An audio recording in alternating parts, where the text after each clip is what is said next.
Working out our destiny, Chapter 8.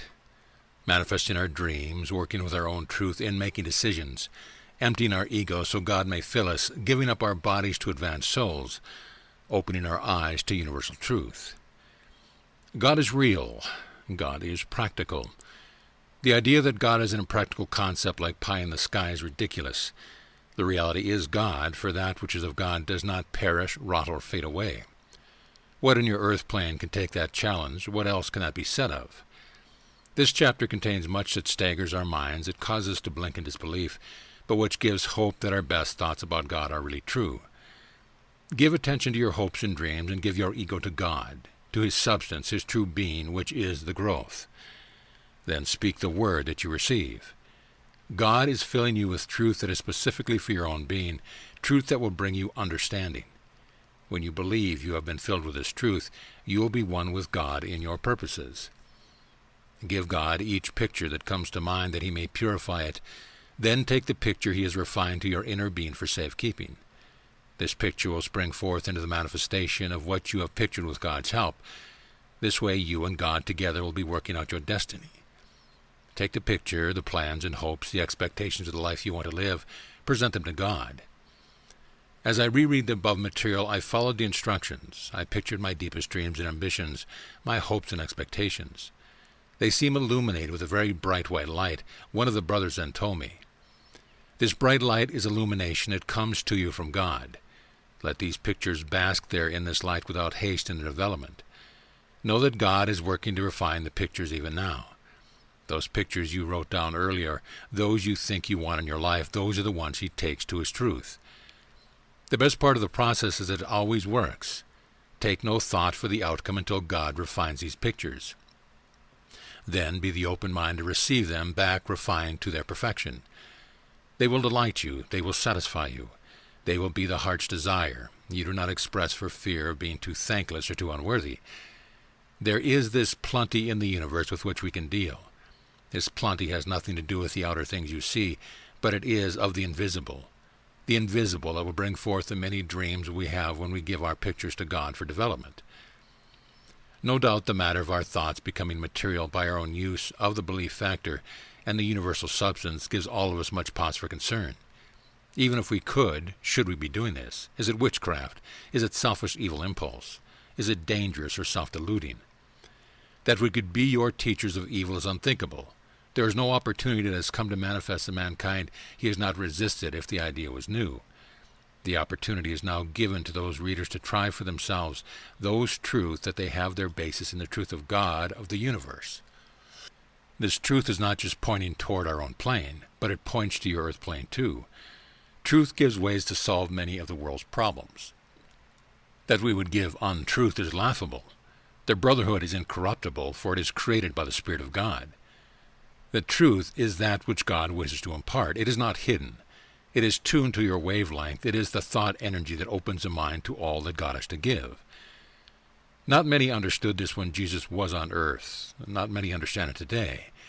God wants to give good gifts. This God of the universe wants to bring everyone into His understanding, to bring them close to Him in the way of using the truth. And this is our mission here, to bring the truth. Then you and God together bring the truth into manifestation. Then there is the matter of thought becoming material by using the God principle involved. Manifestation of thought always seems to those in earth life rather ridiculous, but it too works in a practical way if people will follow the principle involved. This principle has the elements of God, the universal God, plus the elements of your growth. Take the highest concept of God that you have. Polish it brightly in your mind so that it shines forth. Nothing will hide it, and nothing prevents the manifestation when there is the element of truth involved. You, plus the polished visualization of the highest concept of God, plus the truth that there is this universal substance to use, make the manifestation complete. Try it. Present your dreams, your hopes, your financial needs, and veteran thoughts that have been long with you for the betterment of your life. I had to admit that these veteran thoughts were hidden so deeply within me that I no longer knew them. Whereupon a brother listed these deep-seated hopes and dreams of mine, much to surprise and delight. I suppose I'd consign them to the impossible-to-attain file. These wants are not selfish, nor are they unattainable. Think not to test God, but to test yourself. You won't receive what you think you don't deserve. Therefore, open your mind and open your heart to God's wonderful goodness. On this side of the open channel, we see you enjoying all that you desire in your heart. Be true to these thoughts. Open your mind to them to become real in your life. The point of all of this discussion is that people try to work through to their goals without taking God into the partnership. It is possible to bulldoze your way through using the earth-mind truth, but the way to enjoy the whole thing and to make it meaningful is to put your goals into God's care and into His great power to manifest them. I wondered if I should ask God to refine these rediscovered dreams. Refining has been done, and you know this because the pictures remain as they have always been. God has clarified them and held them out to you to bring your hopes into concrete. Now is the time to polish them brightly because they are already God's highest thought in your life expression. Take these pictures to your inner being, knowing that God has them taking form in the outer. This business of truth, turning our minds to practical work, is the important concept to understand. Our own inner truth frees us from the worry of taking many truths out and continually sorting through them. Your truth is yours only. This is our point here. Do not worry over other people's truth, no matter how they try to change or convert you. You and God work out the truth of your being. Then you will always walk in the light of God's Son. I asked if the word was Son, meaning Jesus, instead of Son, S-U-N, but there was no mistake. No, the Son, S-U-N, of which we speak, is the illumination that God gives us all. The Son, S-O-N, of which you speak, is a relationship between God who loves us and our Christ selves. The Son, of which we speak, is not the relationship, but it is the pure light of God that shines on us when we turn our spirits to Him on matters of our soul growth. Is religion simply turning to God for our truth? I checked out my definition with my communicator. The definition of religion is that men and women will trust the God of their being to guide them into the life path they will follow. Growth is of God, not of man's dogma. God is the one, the power, the pure growth that we long for. Religion is a matter of receiving God truth and becoming a turnabout, who is free to be himself, not a cog within a church machinery. Life offers us many challenges, many decisions, many paths. How can we use truth to help us with these days-by-day choice and crisis? To become one with God, we must first be one with our own growth pattern, the plan that God and we together build for each lifetime. Then we meet challenges within our inner truths, bearing on all decisions, all matters that pertain to our daily lives. Over and over, those in the Brotherhood speak of becoming one with our growth pattern. I asked for a concise explanation of how we become one with that plan. Here is the plan in 3 parts. Take the true self or God's self-image you understand. Team up with God, then be one with Him. Like all concise explanations, there is a need for further explanation, and here it is. To be God's true person, we must get in touch with His good plan that will help our lives to progress. In that way, we arrive at the understanding of how to use the energy that pours to earth on command. This command is the law that is enacted when we become one with our God plan or growth plan. To enact our plan, we must be one with it. To make use of the energy that will bring the plan into manifestation, we must be the true persons of God who empty ourselves of ego that God may fill us. Obviously, this is what we might call a natural law concerning our ability to live our lives according to our divine plan, and the powerful energy that pours in for us to make use of. I asked why this energy comes only under these special circumstances.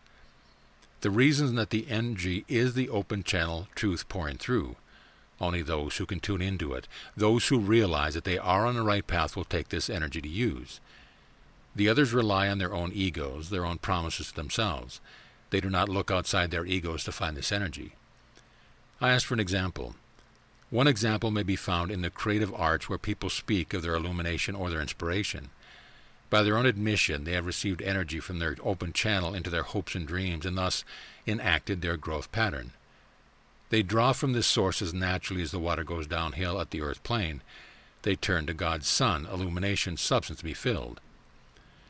I asked about business matters, making a living, providing financial security for ourselves and our family.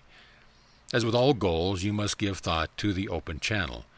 In other words, the picture, the goal, or course of action you want must be refined by God. If it returns to you, then draw on this substance. This process takes place rapidly like thought.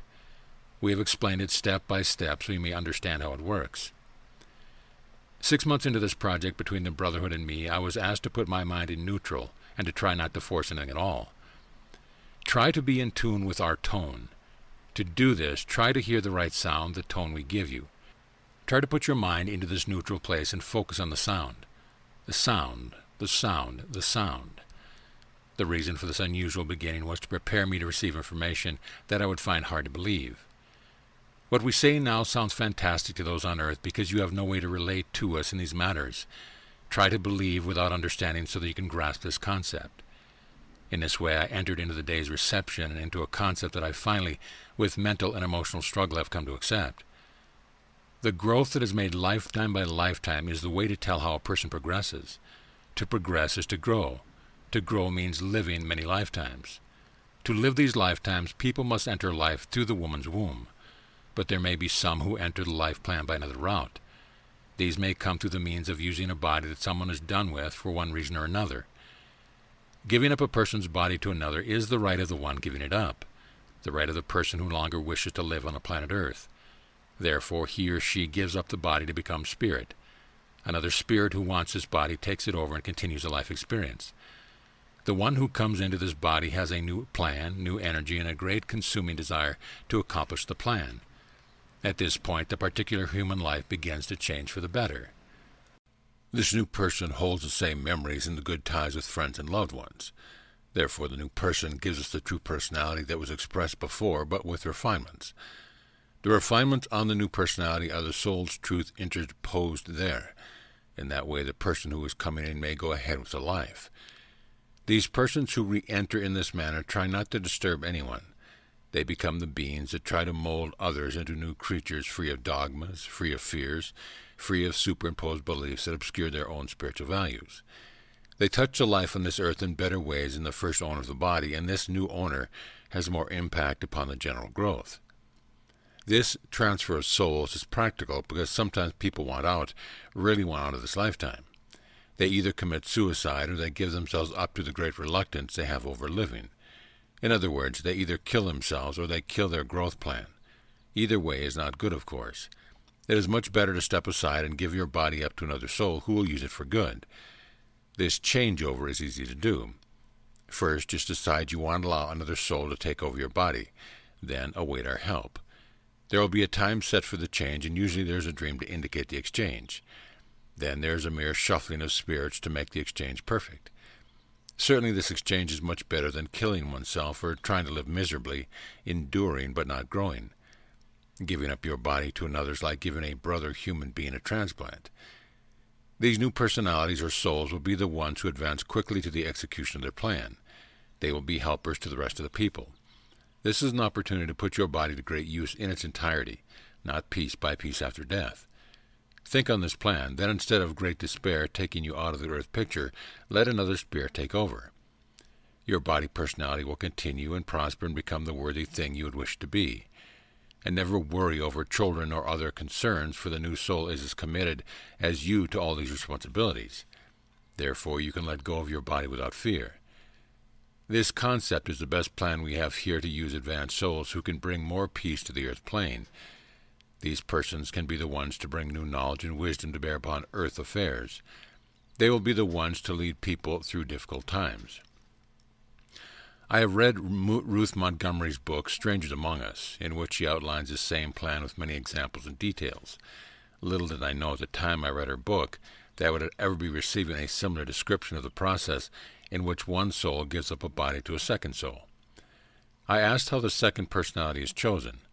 The explanation this advanced spirit gave me is that the second and first persons are basically the same growth pattern or belief system. That same attraction that clusters us together in the next plane of life brings that replacement from the first soul. Therefore, there is compatibility. Certainly, I agreed with the Brotherhood that giving up the body to another soul is preferable to suicide or a failure of the God plan, which could bring misery not only to personality, but also to friends and family.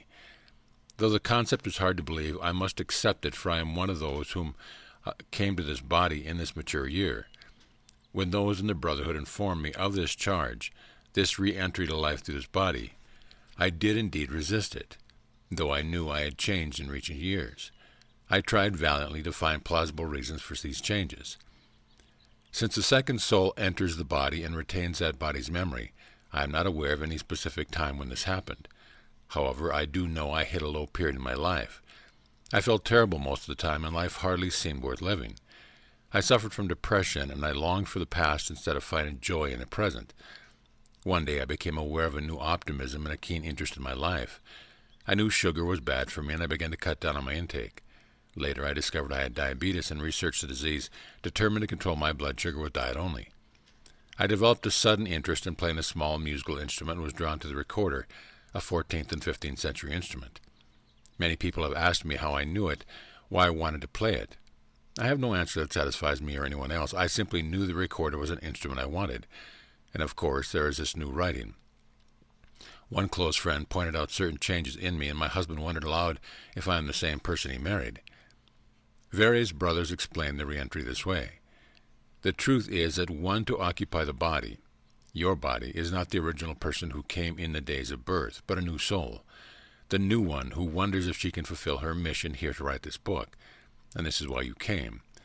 This is why you wanted to be on earth. The one I speak to now is that person, that new person, and this is truth. Stunned, I let the writing continue, hardly knowing what was written. You bring your best self into this body personality to enlarge its scope to better use, to become the best that you can be. You came into this body to try to work out new growth and to be open to our help. This you have done. This you have been. I asked when this transfer took place. It happened one day while you were napping. That day you were discouraged, blue, depressed. Then you rose a new person. You were inhabited by a new soul. We talked to the body here. That day you knew to bring forth new hope, new growth, new God life. I had many questions, of course, just where is the other soul that inhabited this Gene Foster body? That is the powerful thought that comes to your mind now, and then to become the best wife to Carl that you can. That spirit is here watching, cheering you on. This person is happy over the matter. This person gives you greetings on your life there. This person has no thought of jealousy. She goes forth to be your own person, you see. I asked the inevitable earth question, which of us will be Carl's wife on the next plane? The brotherhood probably smiled in concert as the answer came. That is not the great problem that you see it to be, because here there is no love in marriage in the way of sexual love between man and woman. There is only the matter of the true self. A brother explained the difference between the way I love my husband and the way the first soul loved him.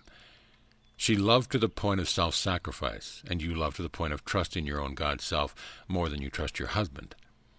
Apparently, I lay down one day despondent and miserable, and I got up glad to be alive and full of hope. I do know there has been a change. I know I am less dependent on my husband for my happiness. He must be relieved that this is so. I have new interest, and I'm well most of my life. I feel a deep contentment about my life. Changes in my life came about gradually.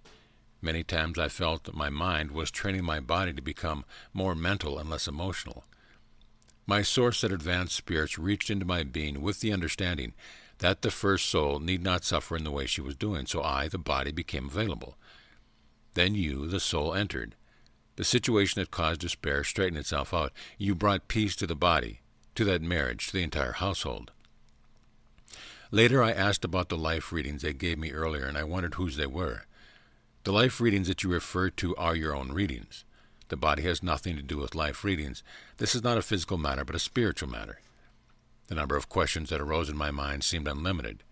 Could I ever accept all this re-entry information as truth? I learned that since my brain has recorded my earth life, I have memories that seem real to me. I am still the loving mother, the eager grandmother. I appreciate my husband's goodness, and I marvel at his unusual stability and good humor, and I love him. I asked if anyone in the brotherhood had anything more to say on the subject. True growth takes place by living many lifetimes, but there is more than one way to enter a life plan. One is by birth, the other is by re-entry when the first soul is tired of life, suicidal, without hope in solving problems.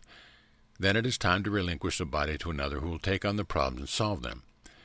This new person will take the thought of this plane with them or her and put the process of getting our help into practice. The second one will fulfill the first one's responsibility and troubles will melt away. Then the new soul will perform the task for which he or she came to earth.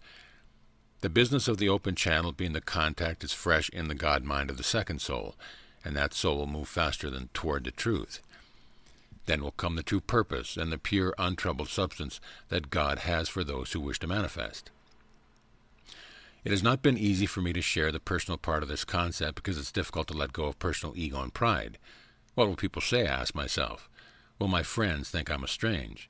And finally, what will my family think of me? My teacher-counselor says that I'm an honest woman, and I have a responsibility to those who read this book to tell this personal story, and now it is told. The Brotherhood's messenger summed up the subject of re-entry. The truth of our being is that we come to earth to enact a particular purpose. Then we will give up our bodies either to death or another soul who comes to enact a separate purpose. Either way, birth or re-entry, is better that we have the opportunity to try again and again. This engendered growth, which means growth that is brought in being, is the best that is possible. To understand re-entry, one must begin to accept the pure love of God that gives us these many chances to become one with Him.